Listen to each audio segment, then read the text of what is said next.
Sir నమస్తే sir. నమస్తే sir మీ పేరు సార్? నా పేరు భాస్కర్. నేను వరంగల్లో హన్మకొండ సిక్కువాడిలో పుట్టాను. మా నాన్నగారు అక్కడ ఆర్ఎండ్బిలో పనిచేసేవారు. అప్పట్లో ఇరిగేషన్లో పనిచేసేవారు. అక్కడి నుంచి 1965లో మేము హైదరాబాద్ వెళ్ళిపోయినాము. హైదరాబాద్లోనే నా విద్య అంతా అయింది. మా నాన్నగారు హైదరాబాద్లో ఆర్ఎండ్బి ఫార్మేషన్ అప్పుడు ఆర్ఎండ్బిలోకి ఆఫ్ చేసి వెళ్ళారు. ఆయన హైదరాబాద్లో ఆర్ఎండ్బిలో అడ్మినిస్ట్రేటివ్ ఆఫీసర్గా ఉండేవారు. ఆ అడ్మినిస్ట్రేటివ్ ఆఫీసర్గా ఉన్న సమయంలో గవర్నమెంట్ బిల్డింగ్స్ అన్నీ, హాస్పిటల్స్, స్కూల్స్, తర్వాత సెక్రటేరియట్, అసెంబ్లీ అన్నీ కూడా వాళ్ళ కంట్రోల్లో ఉండేవి, వాళ్ళ డివిజన్ కంట్రోల్స్లో ఉండేవి. సో మా నాన్నగారికి ఆ కంట్రోల్స్ ఉండటం వలన మా ఇంటికి ఎవరైనా అనారోగ్యంతో వస్తే, ఆ రోజుల్లో అనారోగ్యాలకి ఇళ్ళకే వెళ్ళేవాళ్ళు. సిటీకి వస్తే హోటళ్ళు, లాడ్జ్లు చాలా తక్కువ ఉండేవి. సో ఆ రకంగా మా ఇంట్లోకి చాలామంది వస్తూ ఉండేవాళ్ళు రోగాలతోటి, తర్వాత ఇబ్బందులతోటి. సో వాళ్ళకి మా నాన్నగారు హాస్పిటల్స్కి పంపించేవారు. ఆ విధంగా నాకు 8-9 ఏళ్ల వయసులోనే cancer hospital, Gandhi hospital, Osmania hospital, తర్వాత నిమ్స్, బొక్కల దవాఖానా, నిమ్స్ అంటే ఇట్లా రకరకాలైన దవాఖానాలకు తిరగటము, అక్కడ పేషెంట్స్ని చూపించటము, ఇది ఒక ప్రక్రియగా మా అన్నయ్య నేను రెగ్యులర్గా వెళ్ళేవాళ్ళము. ఎందుకంటే మా నాన్నగారు ప్రతి చోటికి వెళ్ళటం అన్నది కుదిరేది కాదు. అక్కడ ఉన్న సూపర్వైజర్లకు కానీ హాస్పిటల్ సూపరింటెండెంట్స్ కానీ చెప్తే అక్కడికి వెళ్ళేవాళ్ళం. ఆ ప్రక్రియలో డాక్టర్స్ పేషెంట్స్ తోటి మాట్లాడుతున్నది. ఆ రోజుల్లో అలోపతిను, హోమియోపతిని కలిపి ఆ డాక్టర్లు చెప్తూ ఉండేవాళ్ళు. ఇది తిను, అది తినకు, ఇది తింటే మంచిది, ఇది ఈ విధంగా అని చెప్పేవాళ్ళు. మందులు తక్కువ రాసేవాళ్ళు. సో ఆ విధంగా ఆహారం యొక్క ప్రాధాన్యత, ఆహారం యొక్క విశిష్టత, ఆహారం యొక్క నా జీవితంలో అనారోగ్యం నుంచి దూరం చేసే ప్రక్రియ, ఇదంతా కూడా ఆ రోజుల్లోనే మేము వినేవాళ్ళం. చిన్నప్పటి నుంచి అది మా జీవితంలో ఒక భాగంగా మారింది. సో అది నా అదృష్టంగా నేను అనుకుంటున్నా. సో చెట్లు, ఆహారం, మంచి ఇది తిను, అది తినద్దు అన్నది తెలుసుకోవటం అన్నది నా అదృష్టం ఆ టైంలో. సార్ ఇంకో విషయం ఏంటంటే, మీరు 16 సంవత్సరంలోనే ఈ సంవత్సరాలలో ఈ ఆర్గానిక్ ఈ చెట్లు పెంచడం కానీ, వేరే మన ఆరోగ్యానికి అన్ని విధాలుగా బాగు చేసే చెట్లని పెట్టడం కానీ మీరు చేస్తున్నారని చెప్పేసి తెలిసింది. అది ఎంతవరకు ఏంటి అసలు దాంట్లో ఎందుకు మీరు దీంట్లోకి వచ్చారు? ఇందాక చెప్పినట్టు డాక్టర్ల దగ్గర సంపర్కంలో మాకు పేషెంట్స్ తోటి వాళ్ళు చెప్పేవి, ఇవి తిను, అవి తినకు, ఇటువంటి పచ్చాలు చెప్పటం, ఇవన్నీ కూడా జరిగేవి. దానివల్ల ఆహారం బాగుండాలి అన్నది ఒకటి కాన్సెప్ట్గా మా మనసులో పడ్డది. రెండోది, మేము గవర్నమెంట్ క్వార్టర్లో ఉండేవాళ్ళం. మా ఇంటి చుట్టూ దగ్గర దగ్గర ఒక 6 ఎకరం జాగా ఉండేది. ఆ జాగా నిండా నేను చెట్లు పెట్టేశాను. అప్పట్లోనే నా దగ్గర 40 రకాల పళ్ళ చెట్లు ఉండేవి. 74-75లో స్టార్ట్ చేశాను నేను. రాజ్భవన్లో పెద్ద నర్సరీ ఉండేది. గవర్నర్ గారు ప్రెసిడెంట్షిప్లో అది ఉండేది. ఆ నర్సరీలో అన్ని రకాలైన పళ్ళ చెట్లు తెప్పించేవాళ్ళు. చాలా తక్కువ కాస్ట్కి, చాలాసార్లు ఫ్రీగా చెట్లు ఇచ్చేవాళ్ళు. రూపాయి కొబ్బరి చెట్టు, 2 రూపాయలకి ఇంకో చెట్టు, ఇట్లా ఇచ్చేవాళ్ళు. అక్కడే కుండీలు, తర్వాత అక్కడే రకరకాలైన ఎరువులు కూడా ఇచ్చేవాళ్ళు వాళ్ళు. సో అక్కడి నుంచి చాలా మటుకు తెచ్చుకునేవాడిని. మా రాజ్భవన్ మాకు చాలా దగ్గర. సో ఆ విధంగా మేము చెట్లు పెంచడం అలవాటైంది. ఎక్కువ శాతం మా ఇంట్లో ఉన్న చెత్త అంతా భూమిలో వేసేయటం, ఏది తగలబెట్టకపోవటం, తర్వాత మా ఇంట్లో గిన్నెలు కడిగిన నీళ్లు, రైట్, అవన్నీ కూడా చెట్లకు వేయటం. వాటి నుంచి పోషకాలు వస్తాయని అక్కడ ఇక్కడ వాళ్ళు చెప్పేవాళ్ళు. ఈ చెట్టుకి నూనె వేయించిన గిన్నెల నుంచి అది వేస్తే కాకరకాయలు బాగా వస్తాయి, ఈ రకంగా అప్పట్లో చెప్పేవాళ్ళు. మా ఇంట్లో పెద్దవాళ్ళు చెప్పేవాళ్ళు. సో ఆ విధంగా ఆర్గానిక్గా పెంచుకోవటం అన్నది అప్పటి నుంచే మాకు ఒక అలవాటుగా, ఇంటి అలవాటుగా మారింది. సార్ మీరు స్టడీ చేశారు కదా, ఈ జాబ్ చేస్తూ దీంట్లోకి ఎందుకు రావాలనిపించింది? ఆర్గానిక్ వ్యవసాయం ఎందుకు చేయాలనిపించింది?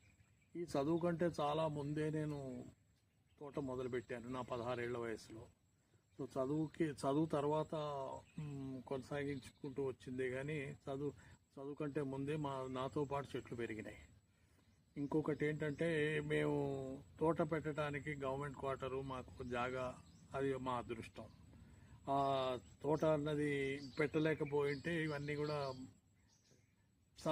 నేను ఎంకామ్ చదివాను. ఉస్మానియా యూనివర్సిటీలో నా ఎంకామ్ పూర్తయింది. నేను నా డిగ్రీ సెకండ్ ఇయర్ నుంచి ట్యూషన్స్ చెప్పేవాడిని.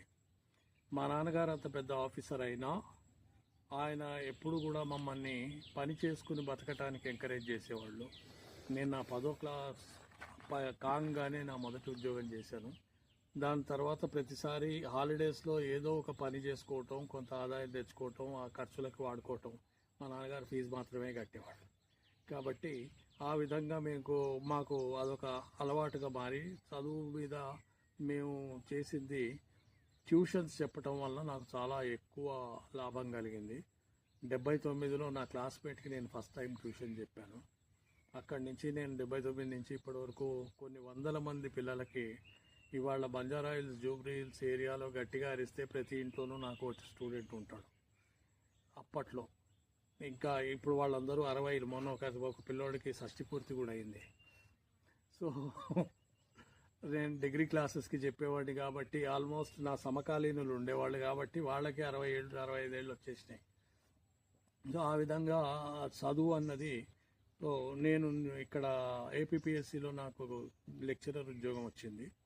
మలక్పేట్ కాలేజీలో పనిచేసేవాడిని గెస్టెడ్ ఆఫీసర్గా. తర్వాత అక్కడి నుంచి నేను న్యూజిలాండ్ వెళ్ళిపోవటం జరిగింది. 25 ఏళ్ళు న్యూజిలాండ్లో ఉన్నాను. న్యూజిలాండ్లో నేను PG diploma in information systems చేశాను. నా భార్య కూడా అక్కడ పీజీ డిప్లొమా చేసి తర్వాత మాస్టర్స్ బై థీసిస్ చేసింది. ఆమె పిల్లలకు ఒక గేమ్ తయారు చేసి టెస్ట్ చేసింది. ఆమె ఇప్పుడు ఇక్కడ ఇంగ్లీష్ లెక్చరర్గా ఉండేది వరంగల్లో ఆర్ట్స్ అండ్ సైన్స్ కాలేజ్లో. అక్కడ ఐటీఎస్ టీచ్ చేస్తున్నది గత 25 ఏళ్ళుగా. సో మాదంతా చదువు మీద ఆధారపడి చదువుతోటి అభివృద్ధి చెందిన కుటుంబం.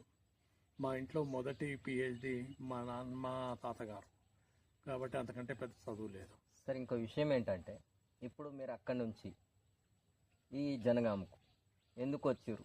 ఇక్కడ ఈ ఆర్గానిక్ ఎందుకు చేయాలనిపించింది? మొదటి కారణం మేము న్యూజిలాండ్ నుంచి వచ్చేసి ఏదైనా చోట ఉండిపోవాలి అన్నది. న్యూజిలాండ్లో మేము ఫామ్స్ చాలా చూసాము. ఫామ్లో ఇద్దరే ఉండి చేసుకోవటం అన్నది. సో మేము కూడా ఓ ఫామ్ ఏదన్నా చేసుకోవాలి అని ఈ తోటని నేను 11లో కొనటం జరిగింది. 2011లో 2011లో ఈ తోట కొని మేము ఇక్కడ వచ్చి ఉండిపోదామన్న ఆలోచన ఉండింది. 2011 నవంబర్లో మా అమ్మగారు పోయినారు, కాలం చేశారు. కాలం చేసిన తర్వాత 65 ఏళ్ళు కలిసి ఉన్నారు మా అమ్మ నాన్న. మా నాన్నగారు ఒంటరి అయిపోయినారు. ఆయన ఆరోగ్యం పాడైంది. ఆయన్ని చూసుకుందామని నేను 2013లో నా లెక్చరర్ ఉద్యోగం కథ అన్నీ మానేసి ఇక్కడికి వచ్చేసాను. వచ్చేసిన తర్వాత హైదరాబాద్లో నేనున్న చోట ఉండలేక, 40 ఏళ్ళు నేను ఎక్కడైతే ఉన్నానో ఆ ఏరియాలో నేను ఉండలేక, ఆ మురుగు కాలువలు పారుతూ ఉంటాయి. ఆనందనగర్ కాలనీలో అప్పుడు 600 గజాల్లో ఒక ఇల్లు ఉండేది. ఇప్పుడు 36 ఇళ్ళు 40 ఇళ్ళు, కార్లు, అదే అంతే రోడ్డు, రోజు వరుణవాణి ఇక్కడో అక్కడ డ్రైనేజ్ పొరలటం, వాసన, దానివల్ల నా కఫం, అనారోగ్యం. అందువల్ల నేను ఇక్కడికి తోటకు వచ్చేద్దామని నిర్ణయం చేసి 2013లో ఇక్కడికి రాగానే మా నాన్నగారిని తీసుకుని జనగాం వచ్చేసి ఇక్కడ ఈ తోటలో ఇల్లు కట్టుకుని మా నాన్నగారిని తీసుకుని ఈ తోటకు వచ్చేసాను. అప్పట్లో ఆయన ఎక్కువ కాలం ఉండరు అనే ఒక భావన ఉండేది. ఎందుకంటే ఆయన బాగా సీరియస్ అయ్యి అనారోగ్యంతో ఉండటం వల్ల అట్లా అయింది. సో ఆయన చూసుకోవడానికి నేను వచ్చాను. ఆయన 10 ఏళ్ళు బతికారు. దాని తర్వాత నేను 11 ఏళ్ల నుంచి ఇక్కడే ఉన్నాను. 2013 నుంచి ఇక్కడే ఉన్నాను. ఇక్కడ మొక్కలు పెట్టారు కదా, ఇక్కడ ఏమేమి మొక్కలు పెట్టారు, అవి దేనికి ఉపయోగపడతాయి? మొదటిగా నేను ఈ తోట కొన్నప్పుడు ఓన్లీ బంగినపల్లి మామిడి చెట్లు ఉండేవి. మొదటి 2 సంవత్సరాలు నేను ఆ చెట్లు తర్వాత ఏం చేయాలో తెలిసేది కాదు, ఏం ఉండేది కాదు తోటలో. అప్పుడు నేను బయోడైవర్సిటీలో అన్ని రకాలైన చెట్లు పెట్టాలి, అన్ని రకాలైన పళ్ళు మనకి ఆర్గానిక్గా పండించుకోవాలి అనే ఒక భావన నాలో జనరేట్ అయింది. సో దానివల్ల నేను రకరకాలైన మొక్కలు తీసుకొచ్చాను. అందులో కొన్ని దేవతా వృక్షాలు ఉన్నాయి. మనం దేవతా వృక్షాలను ఎందుకంటే వాటికి ఆక్సిజన్ పెంచే గుణం ఉన్నది. దాని కింద కూర్చుంటే ఆరోగ్యం వస్తుంది.